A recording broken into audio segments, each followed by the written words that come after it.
Hello, fellow geeks, and welcome back to Running Geek Girl. Now, it's not often that I will put out more than one video in a day, but I did have something that I needed to talk about that really just couldn't wait. Recently, YouTuber Laura Dryden, I'll have a link to her channel down below. I know she would really appreciate it if you would check out her channel, but she put up her video. It's a little bit past due, but I'm very glad that she finally put it up about her experiences running her first marathon, which was the London Marathon. She was running it for a charity, for a great cause, and she just talked a lot about just kind of her struggles in getting through your first marathon, which I've been there. I know a lot of you have been there before too. You know, running a marathon is not easy. She talked about running the first part of the race, then switching to a run walk cycle, and then finally switching to just a straight walk for the end of the race, since it is tough getting through that 26.2 miles. And personally, I have been there, I have felt that, and I related to so much of what she was talking about. I remember when she posted her picture up on Instagram with her finisher's medal, and I was just so super psyched for her. I was really, really happy that she crossed that finish line. But the one thing that distressed me in that video was when she talked about some of the reactions to her finish line photo that she put up on Instagram. Specifically, someone who told her that basically she was lying to all of her followers and saying that she ran the marathon when she didn't, and you can't call it running if you actually walked part of the marathon course. And he actually went and looked up her time and was giving her grief about the amount of time that it took her to finish the marathon. And while I realized she got a lot of positive feedback about the marathon, that one just really got under my skin. And I know she talked about the fact that, you know, it really didn't bother her that she's got thick skin, but the thing is, I was very hurt for her. Guys, can we stop gatekeeping running? Okay, I've been a victim of this before, where someone has talked about my half marathon time. It needs to stop. So many runners and coaches have worked so hard over the years to make sure that running is accessible to everyone, okay?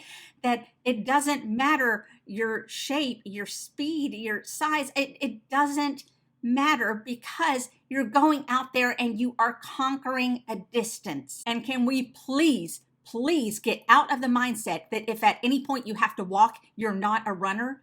Because there are so many people that have qualified for Boston doing the Galloway run walk method. Are you going to tell me that someone who qualified for Boston is not a runner because they took walk breaks? That's ridiculous. And let's just kind of look at everything else. Are you going to say, because I've finished a 50K, that I'm better than someone who only runs 5Ks? What if this is someone who runs 5Ks in like under 20 minutes, which is something I totally cannot do. I do not have that kind of speed in me. I can run slow over long distances, so I can handle distances, but I cannot handle speed. So who's the better runner, me or the person that ran a sub 25K? You can't compare things like that. Going back to the whole thing about if you walked part of the marathon, then you didn't actually run the marathon. So are you telling me that if someone has a disability and they are in a wheelchair for the duration of the marathon, that they don't count because they didn't actually run the marathon? By my calculations,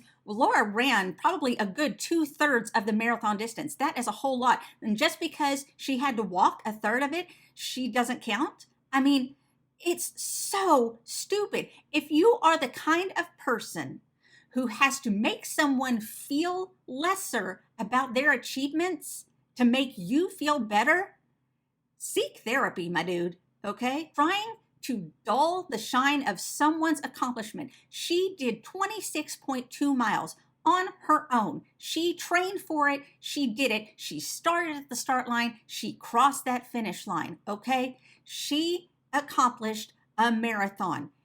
Don't take that away from people. Trying to make someone feel bad about something good that they have done, it is petty and it is childish. I have a 5-year-old that doesn't even act like that. Were you having a bad day when you said that? I mean, maybe take a step back and take a look at yourself. Apologize. Do the right thing. Are you maybe injured and you can't run right now? Guess what? Making other people feel bad is not going to make you get better any faster. And do you not even run in the first place? Well, maybe try and run a 5K for yourself, my dude, and see how hard it is. In closing, I just want to reiterate, there is zero, none, no room whatsoever for gatekeeping in running. Okay? You can argue with me all you want, but if you have to take walk breaks, guess what? You're still a runner. Okay? I will die on that hill. But that's all. I just needed to get that off my chest. Thank you for coming to my TED Talk. I hope you guys have a great rest of the week. Remember to laugh hard, run fast, and be kind. I'll see you guys later.